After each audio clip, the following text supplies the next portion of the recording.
Yo, what is up, guys? Welcome to this episode of the Live Train Perform podcast. I'm your host, Sean Kober.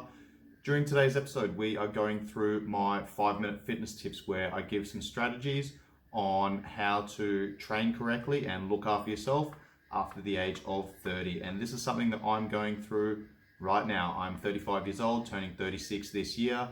And over the last couple of years, I've realized that I can't push myself as much as I used to. Well, I can push myself as much as I used to. I just have to focus on the other things now rather than just the training.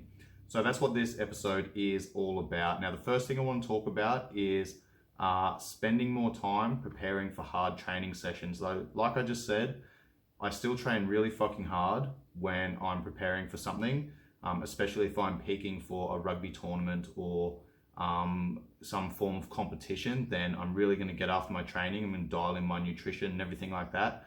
Okay, but I really need to focus on preparing my body, not only my body, but my nervous system for the training session ahead. So if I'm going to be doing some heavy strength-based work, then I really need to focus on getting my joints aligned, getting the muscles firing properly, that I'm going to be working through that training session, the prime movers, along with the stabilizing muscles and the synergists, the muscles that are aiding in those movements. But I also need to prepare my central nervous system. So I've gone through the RAMP protocol in previous podcasts. I've gone through that a couple of times. RAMP is raise, activate, mobilize, potentiate. So I'm not going to go through that today in detail. Go back and listen to those episodes. But that's the first point, is preparing your body and your mind for hard training sessions, spending more time doing that stuff in preparation for your strength, speed, power, muscle building, weight loss, conditioning, etc. The second thing I want to talk about is prioritizing recovery mechanisms. So again, I can train hard, I do train hard, but I need to spend more time focusing on the recovery aspects. I can't get away with the same shit that I used to do when I was, 25 years old, when I was still in the army and I was hammering myself in every single training session. So that's a big point, is focusing on those recovery mechanisms, being sleep, nutrition, hydration, massages, mobilization drills, stretching. It might be yoga, mindfulness, all of these different tools, sauna, ice bath, swimming, just rolling the legs over on a bike or something like that. These recovery mechanisms, as you get older, are much, much more important, because like I said, you can't get away with the same shit that you used to get away with when you were younger, simply because as we get older, we start to pick up more injuries, the body starts breaking down a little bit more, it doesn't recover as well as it used to, testosterone production decreases in men. All of these different things contribute to basically not being able to get away with the same shit you got away with when you were younger. So the next thing I want to talk about leads into the next thing I want to talk about, which is maintenance work. So I've spoken about activate and mobilize. Now, the mobility-based work is essentially to address any dysfunction and muscle imbalances that come up throughout a lifetime. So again, I'm 35 years old, about to turn 36, and I've got 25 years-ish of injuries that my body's picked up and created detours for in regards to neural pathways. So when we get injured, our body still needs to move, it still needs to do shit. So it's going to create a detour to fire different muscles in a different order to complete that movement. Now, most people don't rehab properly when they do go through a rehab program, and they do enough to stop the pain from limiting them, but they don't actually recreate those neural pathways for efficient and optimal movement. So as we get older, we need to focus a little bit more on maintenance work, and this is where rehab-based work comes into play. This is where soft tissue work comes into play, massages, stretching and things like that. So I've got a couple of really good corrective exercise demos, tutorials on my YouTube channel, which is at Performance Functional Training. And those two videos in particular that I'm talking about are the simple drills to address lower cross syndrome and simple drills to address upper cross syndrome. So I'll have those linked in the show notes. The next thing I want to talk about is undulating your training intensity and volume. So yes, I can train hard, okay, but if I'm going to train really fucking hard, intensity is basically the effort that you're putting in. So a 1 rep max deadlift is going to be intensity.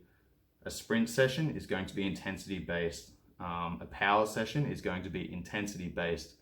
All right, if I'm doing high intensity, then the amount that I'm doing, my volume, is going to be low. However, if I'm doing a lot of volume, which might be bodybuilding style training, it might be endurance based work, it might be aerobic capacity. When I'm focusing on volume, then my intensity is going to be low. All right, so I'm undulating my training intensity and my training volume.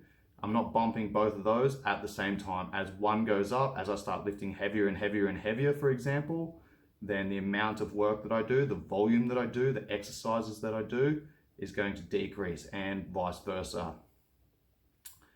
The last thing I want to talk about is to schedule in deloads. Now, deloads are a critical part of a strength and conditioning program because we don't adapt in the gym. We adapt when we drive the stimulus in the gym. We train really hard for a period of time, and then we rest, recover, rejuvenate, replenish those systems, and then our body goes through a compensation process where it goes, that was really fucking hard. I need to be able to deal with that better next time, so I'm going to make myself bigger, stronger, faster, leaner, better looking, whatever. All right, so this is where deloads come into play, and how I structure this will depend on the people I've got in front of me, or if I'm training myself, or how long I've got for an event or something. But essentially how I use deloads is week 1 is kind of going to be an introduction to the phase that we're working through. So I'll give you an example about my professional fighters I'm working with at the moment. I've got them on a periodized all year round training program. So we'll go through some strength-based work for 4 weeks. And then, week 3 of that, we'll introduce some power-based work, and then we'll go strength and power. And then that strength and power will lead into just purely power, and then power endurance. And then we'll transition into speed and power. All right, and then speed, endurance, and then energy system conditioning to round it off. And then we cycle back when we go through hypertrophy. So basically what I'm doing there is I'll work in like 4-week blocks, and I might do 4 weeks of strength. Week 1's an intro to those movements, those exercises. I'm practicing technique, I'm teaching, I'm coaching the movements, I'm coaching what muscles they should be feeling, I'm correcting technique, etc. All right, week 2 is going to start building upon that and start loading those patterns, those techniques and skills that we've created in week 1. Then week 3, we're going to build that again. Week 4, we test, all right? And then that's going to lead us into the next phase. So the next phase, the intro, week 1 of phase 2 is going to be my deload, all right? Now, I'll also pay attention to my athletes and myself. If I'm training myself for an event, I'll pay attention to when my athletes need a deload. So if their HRV is down for a few days in a row, or they're going into their MMA sparring sessions, they can't fucking hold their hands up because they're really tired, then I'm going to have a conversation with them, and I'm going to tell them that they probably need to have a deload. Now, a deload is simply, it doesn't mean not doing anything.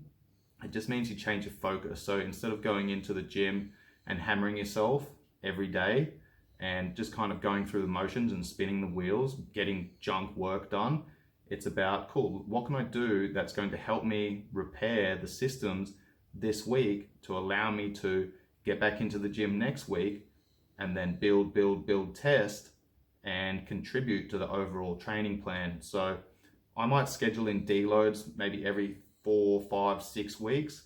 I might also schedule in a deload within the week. So I might have like 2 hard days, Monday, Tuesday, and then a deload on Wednesday, where it might just be corrective exercise, mobility work, massage, swim, whatever, and then 2 hard days, Thursday, Friday, and then Saturday, Sunday off. All right, so that is it for this episode, guys. Now, big point that I want to make here is that I gave that as examples for training after 30. All right, those points get more and more important as you get older, okay? But in saying that, all of those points are completely relevant for every single person that's training. Okay, it's not just about what you're doing right now, it's about setting yourself up for the future. That's it from me today, guys. Hopefully you enjoyed that conversation. Any 5-star ratings and reviews are much appreciated. Much love. Peace.